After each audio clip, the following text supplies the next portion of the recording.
Hey, we are here with Sandra Priestley, and I am very excited because everything we've talked about before you got to hear us was all fantastic tips and great things that you're gonna be so it's gonna increase your energy level, it's gonna get you in flow, it's gonna get you to be your best, most fun, most exciting self. Sandra, thank you so much for being with us today. I'm so excited to hear from you. Oh, thanks so much for having me. This is going to be amazing. I can't wait. So Sandra, you have a lot of hats, which we talked a little bit about yesterday, but can you just tell us like how it evolved for you? I mean, were you always like, oh, I'm just gonna like flow and do what feels good and stuff? I mean, how did you start your sort of professional life? Oh man, I was always the one I was always focused on doing things properly. And, when I became a Feng Shui practitioner, I tell this, joke, but it is so true. I was doing everything so perfectly and so worried about making everything correct. And we had moved into this place, and I was reading about how if you move into a home where the previous people had gotten a divorce, you too will get a divorce within 7 years unless you put Cinnabar around. And I'm like, whoa, this is not good. What am I going to do? And I started to panic, right? Because like everything I learn, it's like, oh, okay, that's the gospel truth. I'm gonna go with it. I need to get Cinnabar. So I started, no kidding, I start Googling Cinnabar and I realized, oh, wait, it is illegal in Canada. Oh no. You can't get it in Canada. And I thought, okay, if I order this, We're gonna have to move. how am I gonna, will the are drug dogs on the border at are they gonna check on Cinnabar? Are they trained for Cinnabar? Like, how could I get this across the board? I am not kidding you. And then I realized, oh, wait, what you think about, you bring about. Exactly. Like, let's just do something else to like rid this energy. And you know what? We've been in this house for 13 years. We're still not divorced. I think we've passed it. I think we've got it. But no, I used to be so rigid with having to do it perfectly. And now I realize that it is like, man, perfect is not inspiring at all. And making mistakes is the most beautiful, probably the way that we learn. And I shift as I go. And the more me I become, I'm 50 now. So, it's been a lot of years, but the more me I become, the more I evolve into being like the true, who I was born to be before my brain screwed it all up, kind of thing, and I really truly believe in doing things my way. And that's really, magic flies out when that happens. And that's what I kind of help my clients with as well. Is like, let's find your way, the perfect way, the flow, the ease. And when you really truly step into that, it's magical. It really, really is. Like, that's when you make the $1 million doing stuff that it just comes easy to you. Like, I've one girl I talked to and said, have you ever thought about doing this? And it was so in her wheelhouse. And I think she's now at $3 million in 3 years. Yeah. That's fantastic. And she loves it. Like, and she loves it. Like, she loves it. And it's like $20 a month subscription. Like, it's just, yeah. So I'm all about just leaning into flow now, but I didn't used to be. And were you always an entrepreneur? At heart. I was always an entrepreneur at heart. But forever, I was always into personal development. I was, in high school, I was reading self-help books when it was called self-help and not personal development, and I actually, yeah, it was always about bettering myself and avoiding university classes so that I could, do something else, watch Oprah. I was like big Oprah fan. And that's actually how I got into Feng Shui as well, is by watching Oprah. Really? No kidding. Yeah. So did she have an episode on it or something? She did. So I'll go back a little bit. When I was younger, my dad is an alcoholic, and so, you know, sometimes life would be chaotic.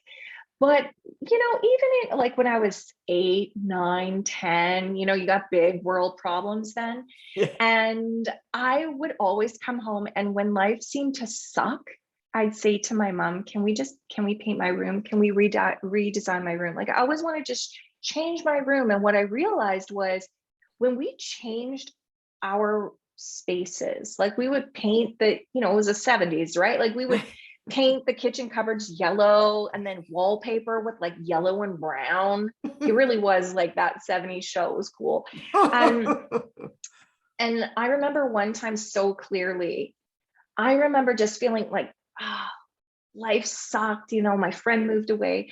And so I wanted to change my room. And so we painted my room, no kidding, like a deep but bright purple. And Nice. then I had this wall, and I'll never forget, it was wallpaper, and it was like big, huge white and black and purple flowers. And I love my room so much that it was like, oh, I felt better. I had a different perspective. I was looking at different stuff. So I had a different perspective on my life. Like I just felt better in my space. And that is now how I teach Feng Shui. I didn't know it was Feng Shui. Then when I was about 16, 17, I was watching Oprah every day after school on my 2 channels. And she had a Feng Shui practitioner come through her house because she uses Feng Shui. And I remember thinking, whoa, if Oprah uses it, we all should, you know? Exactly. And so, yeah, I started like going to the library because we didn't have the interwebs then. Yeah. And going to the library and going into like the Feng Shui section. It was small at the time, but still. And really, really like leaning into learning everything that I could. So yeah, like more than 30 years later, here we are. Wow. So are you Mhm. mostly self-taught on Feng Shui? Actually, our mutual friend Lee Kubin taught me. All So right. I was self-taught. Like, and I so wild because when I first came out of university, I started working for a woman. It was a private clinic for learning disabled children and adults. Who knew I had dyslexia as well? And until I worked with her, I did not know. Wow. And now both my kids have it, or are, you know, have dyslexia. But Yeah. anyway, so I was working for her, and she had made some investments a little bit too early. And she said, I don't know how we're going to do this. I don't think I think I'm going to lose the second place. Like we have no money coming in and I don't know what to do. And I'm thinking to myself, I'm not a business major. I've got a sociology degree. Like what, why are you asking me? Like I'm not our accountant. And so I said, I don't have a marketing degree. I don't know how to get more clients. I don't know what we're going to do, but I do know Feng Shui works. If it works for Oprah. And I'm not kidding you. She said, I don't know what kind of voodoo crap you've got going on there, but I'm willing to try it because we've got nothing to lose. And so we went through and I grabbed the books that I had. I went to the library, and then I had purchased a few books, and I started digging through because I was still very casual about it at this time. I started digging through. I started, okay, like how do you manifest money using Feng Shui? So we identified her wealth corners of her home, her wealth guas or her wealth areas of her home. We did some like clearing of the entrance so that to welcome in new opportunities, and really truly other than that. Oh, and I had asked her, I said, I read if you take a vase, a nice vase, and you tie a red ribbon around it and you put it right next to your cash register, it'll bring in business luck, like money luck for your business. Yeah. And so I said, go get me something, right? And we didn't have a cash register. I mean, I don't know. But we did have like the front desk. And so we put it in the wealth corner, back left corner of the front desk. And we allowed that magic to work. So I'm not kidding you. She comes back though. She brings me this vase and I'm thinking, okay, can we get a nicer vase? Can we find a vase that I don't hate looking at? Like, this is the ugliest vase. I like, surely we have nicer ones.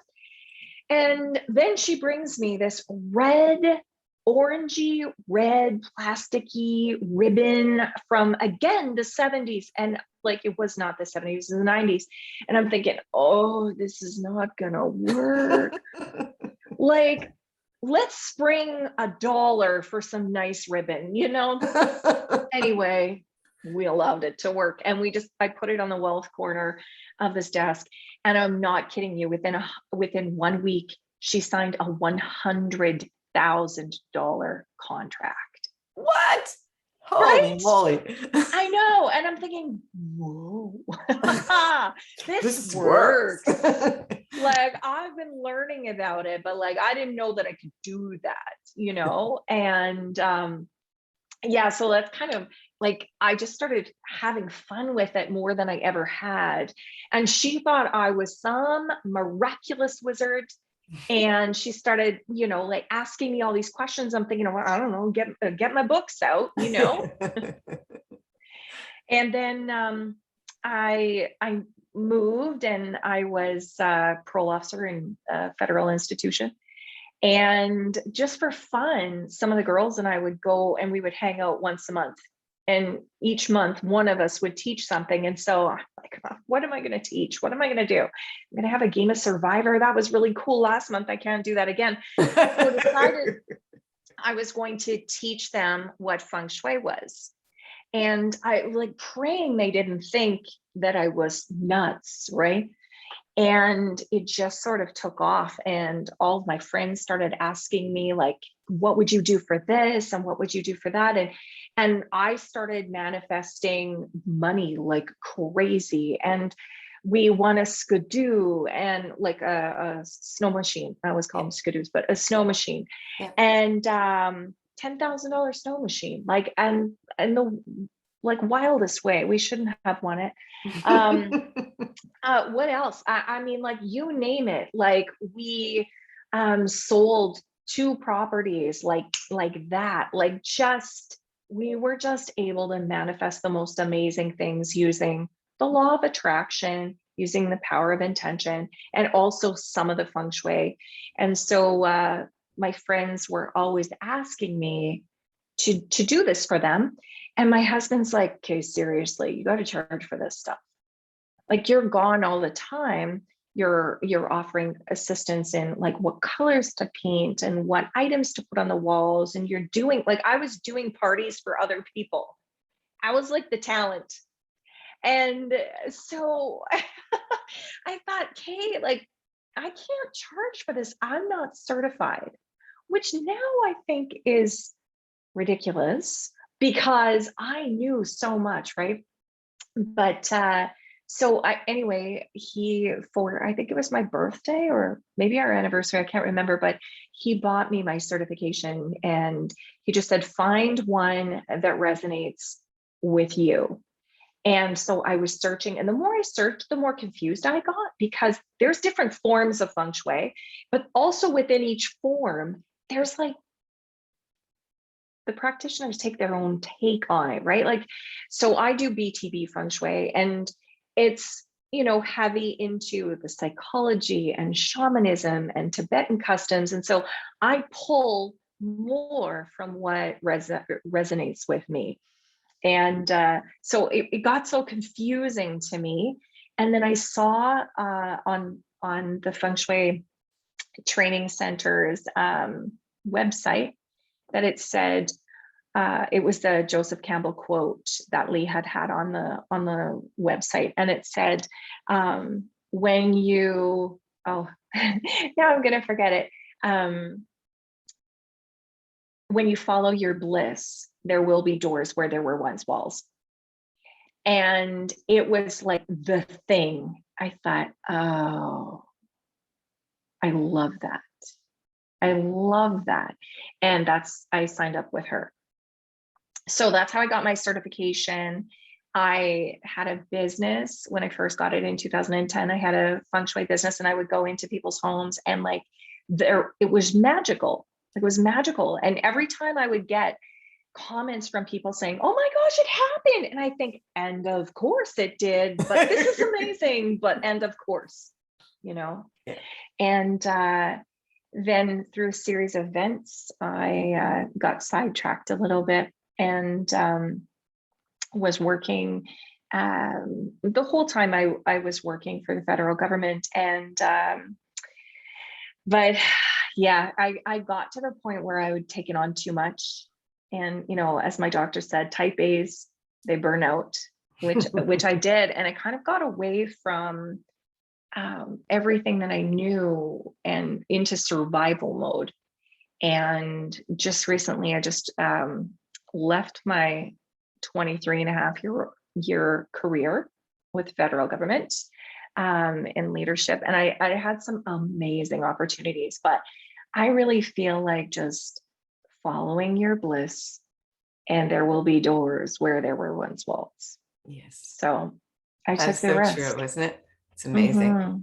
Yeah. Now, how does it work, Sandra, when someone, I mean, I've actually heard two different, well, only two, there are probably 100, but I'm aware of two different ways, even of figuring out what your corners are. Like it's either based on the person's like KUA number, or it's just based on the you know, I'm having a blank, you know, the cool little The floor plan. hexagonal thing. Oh, the Bagua map. The Bagua map, yeah. And this is why it's so confusing. Like if you Google, you might as well forget it. You're never like, truly, you know, like I was less confused at the library than I became when the internet was born, because everyone has a different opinion and there's different forms of Feng Shui. And so I was like really confused. I thought, okay, wait a minute, where is wealth? Is that the southwest corner, or is that the back left corner? Or like, what is happening here? I can't even figure out where my wealth area is. Right. How is it am like I going to learn oriented to the front door, or is it oriented to the compass, or, you know, right? Right. It's like Right. And so confusing. that's the thing. There are different forms, and Compass School is one of them. I did not choose Compass School. Why? I'm pretty sure I can't use a compass. Like I can get lost in my driveway. You know, if someone asks me which way is south, I do not know. I will not. Like the worst case scenarios, I am somewhere looking, you know, and someone says to me, well, just head south. What? To be a little more specific. Yeah, like tell me to turn at the red barn or something, but like, no, I can't. So I knew that Compass School wasn't, and that is the way that Compass School works. BTB Feng Shui, also Western Feng Shui, is situated from the front door. So I knew that I could do that. I knew that I could figure that out. I can find. And it felt more aligned to me. It felt just easy and flowy and less structured and strict, you know? Yeah. And like, we know already that I'm not good with that. So like, I just wanted something to be able to be easy and that anyone can do. Like when I'm teaching now on Feng Shui, and I don't have a certification program, but I love to just help female entrepreneurs design their space like a 3D vision board. And my goal, like when someone says to me, one of my favorite clients, or one of them, she said, Sandra, I was at this, it was like sort of like a fair or a market. And she was talking to a woman. I think that the woman was selling crystals or something. And so she started talking to her about Feng Shui. And she said, this woman wanted to hire me.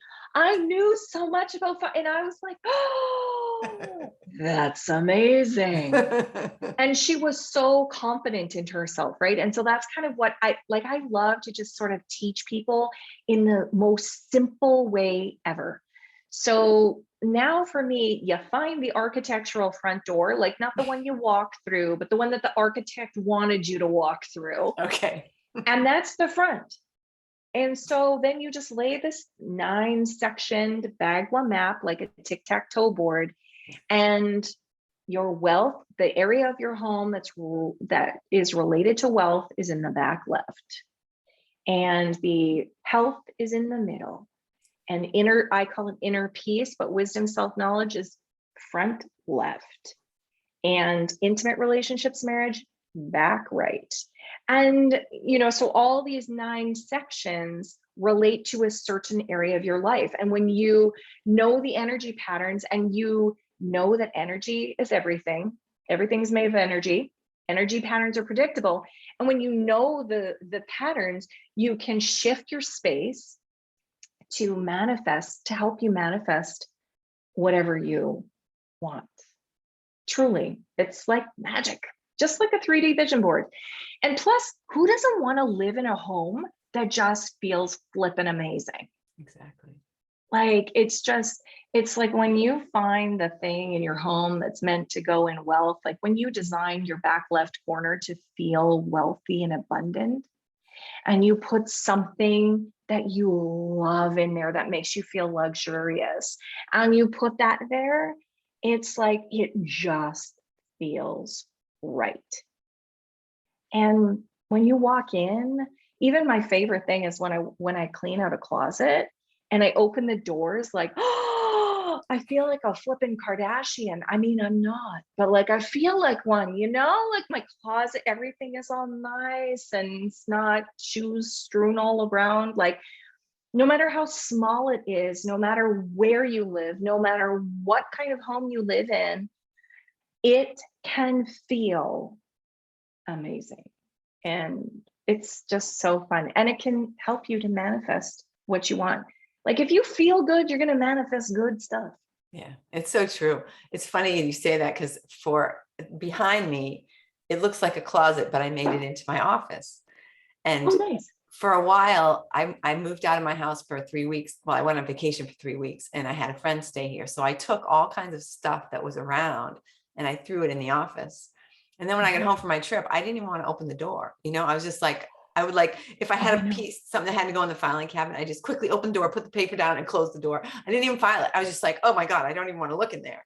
And it, it was, I don't know what area that is, but I just wanted to keep the door closed. And you're also not going to want to work. No. Oh, right? no. Like your office, like I love to teach entrepreneurs because especially most of us work from home. Most of us don't have, like, this is my office. My son is now in university. And so I commandeered this space from him, and he stays downstairs now. But most of us entrepreneurs who are working from home, it's like we kind of squish ourselves next to the wall or facing the wall or like in an inopportune space, like it's mostly a spare bedroom, but like this corner is my office. And it really restricts our creativity. It restricts what we think we can say, how we can expand.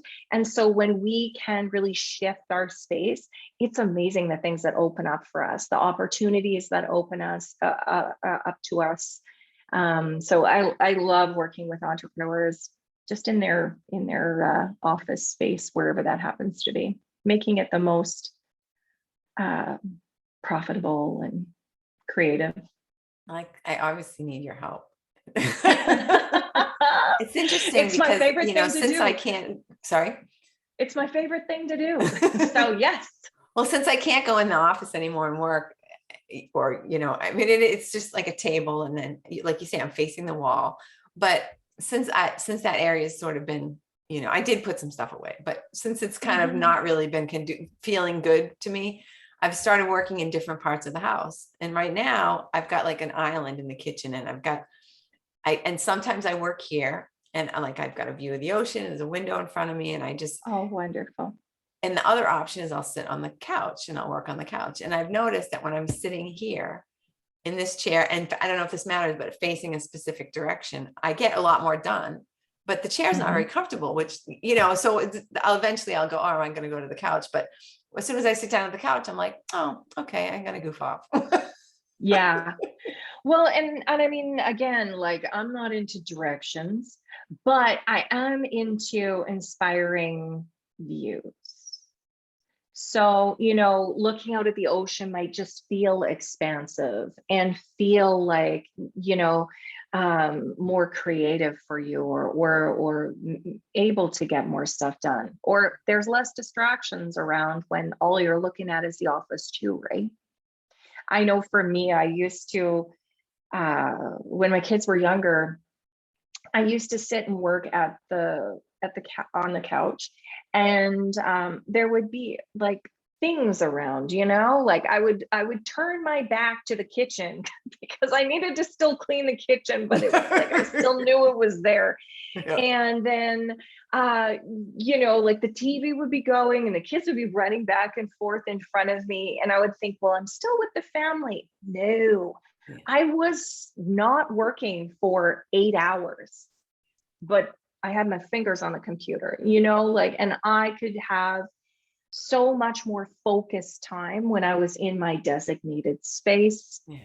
I didn't have to spend 8 hours. I could do 30 minutes and get the same amount done in that 8 hours, right? Like your brain gets too distracted when you're surrounded by other energies. Yeah. So what's important So- when you're setting up your office as an entrepreneur? Oh, as an entrepreneur, I think there's a lot of things. One thing is sitting in the command position.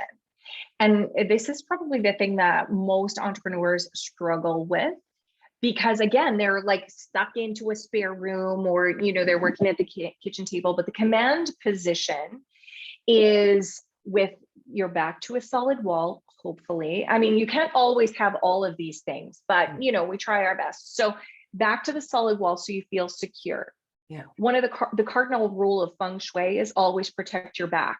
You're going to feel more secure, more safe psychologically, like in the back of your subconscious mind, like we're still looking for the saber-toothed tiger that's going to try to like attack us. And so we want to make sure that there's a solid wall behind your back, that you've got a really good view of the door, and that you're as far away from the door as possible. Those things are sort of, the pillars. I love to have a nice high back chair as well, like something that's very supportive. I know that, a lot of entrepreneurs, they like sitting on the ball, but I feel very uneasy on that ball. And it translates to an uneasy feeling in my fingers, uneasy typing. It's not as creative for me. Mm-hmm. What else would I really, the command position is sort of the big one. Also decluttering, because clutter, I mean, according to Feng Shui, clutter is like stagnant chi or stagnant energy, right? So if you've got clutter all over the place, or you've got things that you don't love, you don't need, you don't use, they don't represent who you want to be, that's clutter too. Like, so it's not just, surrounding yourself with papers that are unfiled. It's like surrounding yourself with an old you. If they're broken, you got to get it gone. If you want to advance yourself and you want to advance your business, you've got to step into the version of you that you want to be. Like, and I'll give you an example too. So I have this dream of standing on stage, big, huge stage. And so I have these kick-ass shoes. Woo! And I wear them. And if I'm not, I wear them when I'm on this podcast. I wear them when I'm doing anything really. And this is my logo is a pair of shoes. And so, because I realized that I was playing small. I had walked past Sarah Jessica Parker's store, and I was going to go into this shoe store, and I walked past and thought, oh, I would love to go into, who hasn't watched Sex in the City? I'd love to go in that store. And I all of a sudden, and I was making like 6 figures at this time. And I thought, oh, I probably can't afford it. And I walked past. And then I thought, oh, maybe I can, maybe I can just walk in and just see how much they are. So I went into the shoe store and I went to go and see how much they were and just to experience it all. And the salesperson had come up and she said, would you like to try something on? And instantly I felt shame. Instantly I thought, I'm sorry, I'm wasting her time. Oh, wow. Isn't that, and I mean, I was making 6 figures. Like I could have purchased they're only $500, or they are $500 shoes. These ones that I've got on right now, these are the SJP shoes. And so I'm like, oh, no, sorry. And I walked away and I went, it was in the mall. And so I went and grabbed a second cup. There was only one spot for me to sit. And it was in this high stool, not where I would have ever sat, but it was in this high stool facing the SJP store. And I sat there and I thought, get your crap together. You are playing so small. You don't know. You do deserve to be in that store. You do belong to be in that store. You probably can't even afford the shoes in that store if you chose to. And so I drank my latte and I got back into the store, walked in the store and tried on the shoes. Felt amazing. My husband came in and he's like, how much are those shoes? And I said, $565. And he goes, do you know how many, oops, there goes my, can you hear me? Yeah, sorry. So he said, do you know how many fishing rods and fishing lures I could purchase for $565? Those aren't going to look good on your feet. Yeah, don't care. Can't wear them to a night out. Exactly. And so anyway, I walked out of that store and thought, I've been playing small this whole time. I am the Feng Shui chick. I can help so many women. I can help them step into this next level version of them physically, like into their shoes. But I mean, I can help them get unstuck. I can help them use their space. I can help myself. I can help them use their space to manifest anything that they want. Why am I playing small? So now I have the shoes. My logo is a pair of shoes. And everything since then has really just been amazing. It was like this one moment where I just thought, oh, girl, why are you holding yourself back? And I don't want any other female entrepreneur or otherwise to hold themselves back, because I think that life is just meant to be a masterpiece. And I always say, and we're the only ones that hold the paintbrush.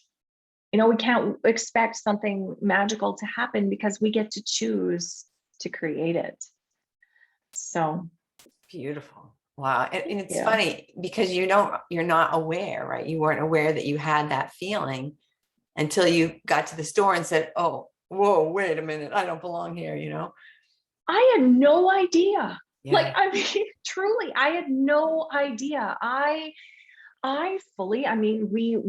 live in a nice house. We were always able to purchase whatever really we wanted. Mm-hmm. I would have never dreamed I had that limiting belief. I would have never dreamed that I would have thought I don't deserve to be in this store.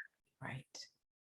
Never in a million years. And it's so funny when those beautiful things show up for us.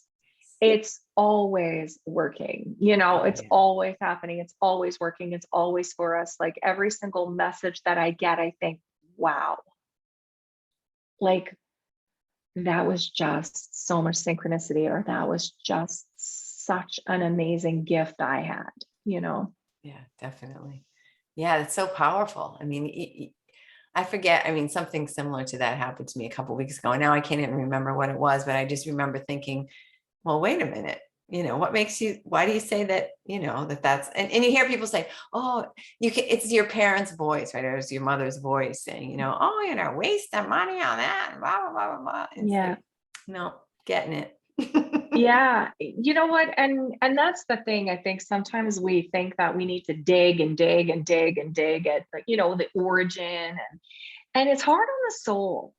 Yeah. It's hard on the soul. Like, I think sometimes it's just like these thoughts come up and we allow ourselves to release them.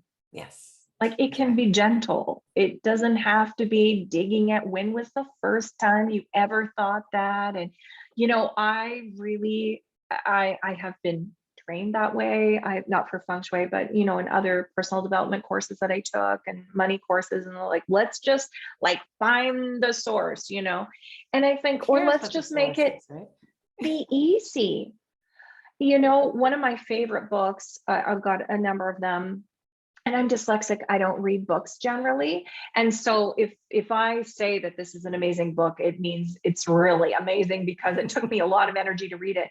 And so one of my favorites is the Four Agreements by Don Miguel Ruiz. And it was this like eye-opening thought process of this idea that our beliefs are just our beliefs because we've gathered them over time. And all of a sudden, when one comes up and we're willing to release it, we're become willing to say, that might not be true. Right. And what if everything that we believed, we just kind of sat and thought, do I still resonate with this? Or am I willing to let this go? Is there something else, another belief that I can choose? And that's what I did. It was like, whoa, why do I think that I don't deserve to shop in this store? Yeah. And I didn't have to dig around, and I didn't have to think, okay, well, what did my dad say something? Or is this a past life thing that I gotta like go through? No, you know what? It was like, hey, that's an old belief. It's limiting me, and I'm choosing different now. Yeah. Yeah. Perfect. And Yeah. it's so easy. Like I think about mine, that I'm just like dragging these beliefs into the light. And when the sun hits them, they just wither because they don't have any, they're not, Right. they're not really substantial. They're just some Exactly. crazy thing. Something in the back of your mind, right? Like this is just rolling around in there, like moldy food in your fridge, and you're wondering why it smells, but you don't know where it is, Exactly. And then all of a sudden it's like, that's what's been making that horrible tuna. stench. Get that out of here. Oh, But yeah, no, I totally believe it. One of my good friends says that once you bring it to the light, it ceases to be a problem. Yeah. And it's so true. It's so true. One of the reasons why I love meditation, one of the reasons why I love journaling, it's like it just brings things to the light and allows you to release it so gently. Yeah. Yeah, it's funny because that's the idea, right? We all think that we have to work really hard and we have to hammer things and we have to like beat things to the ground. Like, I want this, I have this goal, I want it. I'm going to now do anything and, tear down forests if I have to get this goal. But it's not really like that, right? We don't really have to. No, go with the flow. We don't have to force. We don't have to push. We don't have to, one of the amazing things that I learned, when I was working for the learning disabilities clinic, was that when you find, so we would do diagnostics. My boss was a diagnostician, and so she would do these psychoeducational assessments, and she would say to the parents all the time, and we would talk to the parents, and it was about identifying what the weaknesses were and then putting that aside, because anyone that's learning disabled in whatever capacity has really strong gifts. And so it's like about understanding, okay, these are where you're struggling, but let's focus on what your strengths are. Yes. Because when you focus on your strengths, the weaker areas, which we all have in some way, I mean, we all can't play for the NFL. So when you focus on your strengths and what is the easiest for you, and like it's like your gifts, the weaknesses just fall away. And that's really what I think that I try to do now all the time. Like, you know, for my kids, like I always say to them, like, what are you, when they're thinking about what do they want to be when they grow up? You know, like I've got a 17-year-old daughter and a 19-year-old son right now. And or that's their age right now. And next week I might have a 5-year-old. I'm hoping I don't, but have another one. But anyway, so you know, they were always so like at this age, it's like, what am I going to do? What am I going to be? And I'm thinking, man, like you'll figure it out. Like most women that I work with at 50 don't have a clue. Like they still don't know what they want to be, you know? And so I always say, I love helping female entrepreneurs sort of shift their businesses to be in alignment with their gifts. But I love helping women figure out what that path is too. And I always say the same thing is like, what do you find effortless? So effortless that that you sort of just think everyone can do it. You know, what is so effortless to you that it just becomes so natural that you don't see it as a gift? That is a gift. Let's go there. Let's dive into that, you know? Yeah. It's true, because you think everybody has your skills, plus they have their own, right? Right. You know, one of my business besties, she is like, she's really technical and she knows how to do everything the simplest way possible. And so I was saying to her, man, you've got to have like a business called Simply Profitable, because like seriously, everything. And she said to me, okay, like, but what I'm doing is not unique. I'm thinking, well, if you're me, who is not technical at all, and who looks at like the idea of having a podcast and goes, okay, no, that is a lot of work. I don't know how to do all of that. I will show up and talk, but like, you know, and so, and she can just do it, no problem. And like I said, not all of us are like, or not all of people are like you, and only one of me. There's a lot of me that don't know. Exactly. And so that's what she did actually. It's crazy successful. But, you know, I think, man, it's just so much easier if we just do what comes natural to us in the way that is natural to us. And that's what I love. I love just getting back to center, you know, like, and when I look at all that I've sort of done in my life till now, it's all sort of led me back to here.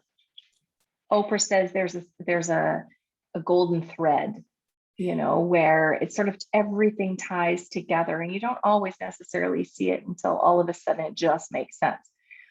And that's what I love to find for my clients, is that golden thread. Interesting. Sandra, I was hoping that we were going to have time to talk about meditation and leadership and all kinds of the other talents and skills that you have. And I'm looking at the clock and it's like, it's almost time to go. So we definitely have to do this again. I hope you'll. I would love that.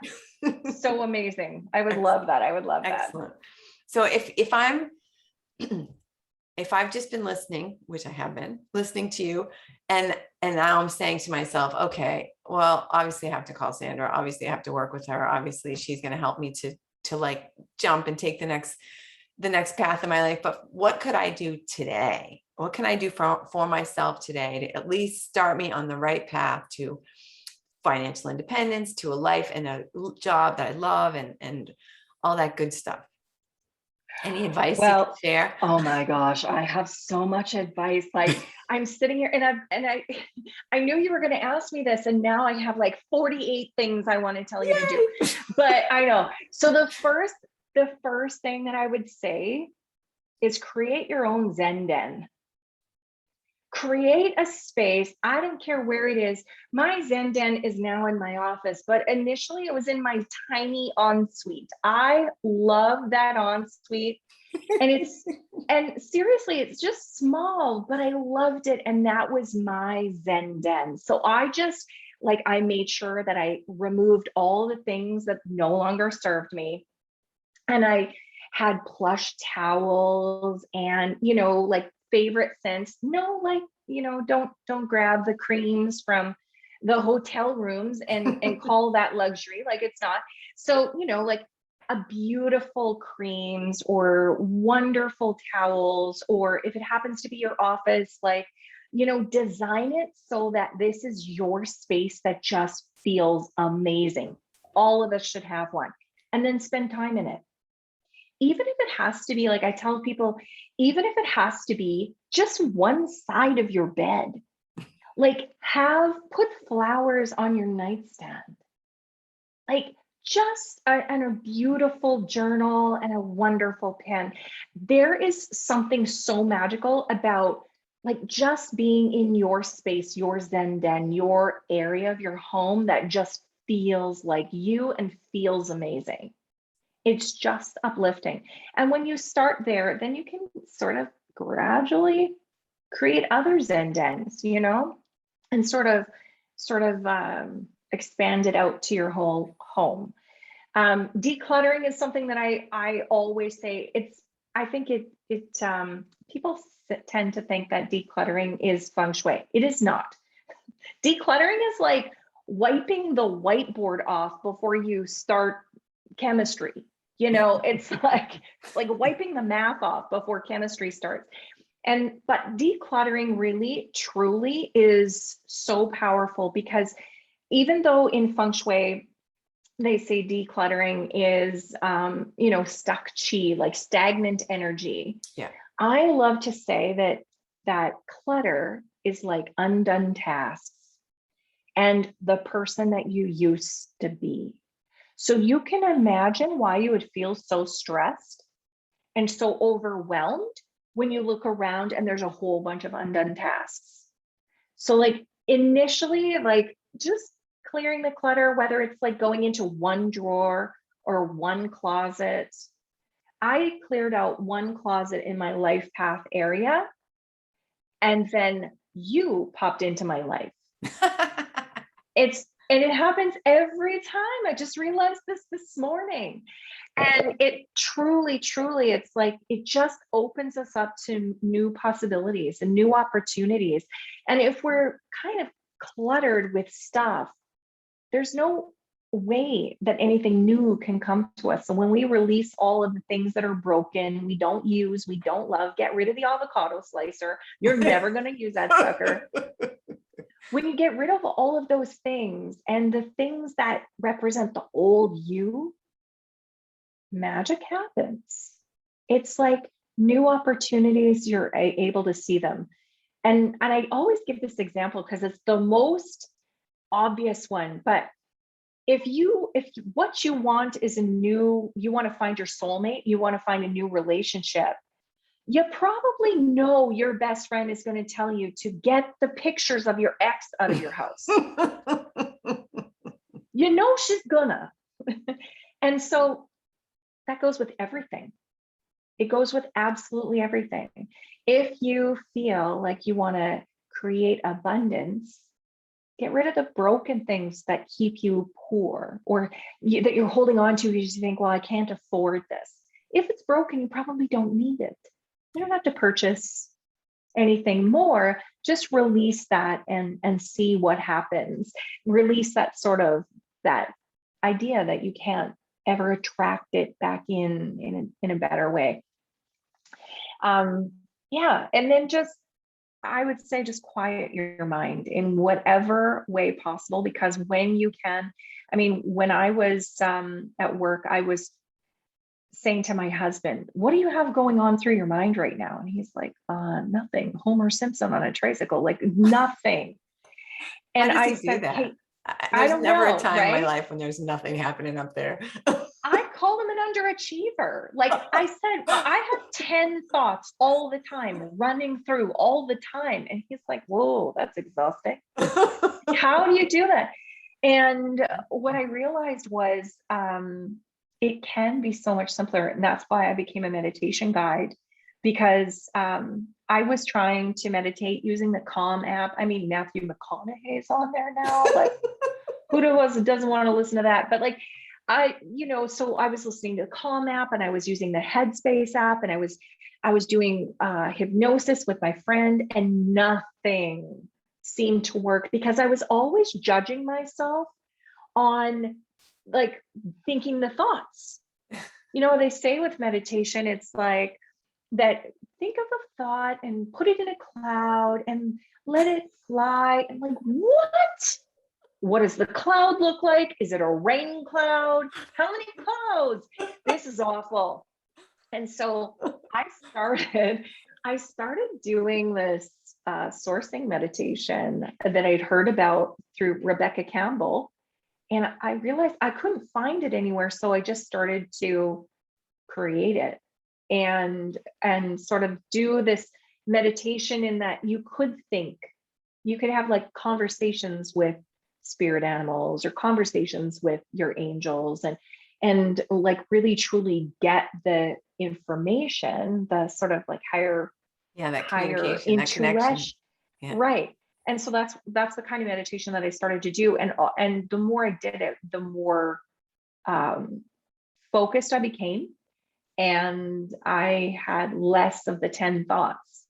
I still don't think of Homer Simpson like my husband does, but now it's like so much more centered. And then the more centered I am, the better centered my space is, the more grounded my space is, the less distracted I am. Like it's all happening. It all works together, sort of, Yeah, we definitely have to have a whole session about that, because when I try to meditate, they say, oh, meditate in the morning, and I think in the morning, I'm trying to I got to hurry up and meditate and get into this state so I can do all these other 700 things I have to do today, right. That's the worst. Hurry up and meditate, hurry up and relax. No, yeah, exactly. And that's, I mean, back to what I said earlier, is like, you have to find the way that works for you. And that's sort of my goal, is always to help people find the way that works for them. I think all of the rigid rules keep us so stuck because we're all so different. Yeah. So like, if we can find something that works for us, like, let's stop telling everyone to do that. It's like diets, right? Keto works for one person, and the next person's like, whoa, no, and it's low carb, and it's like high protein, and like everything is like that. Yeah. There's always something that works for one person. We just have to find the one thing, Excellent. Sandra, thank you so much. I'm so delighted that you were able to meet with me today, and I can't wait for our next talk. Me neither. This was a blast. Thank you so much. Awesome. And thank you, listener, for listening. I know that you loved listening to Sandra because she's fantastic. So make sure that you subscribe if you haven't already, and you absolutely have to share this episode with a friend, because that people who need to declutter, who need to make a beautiful space in their life, who need a Zen den, which everybody needs a Zen den. So everybody needs a Zen den, for sure. Everybody needs a Zen den. Awesome.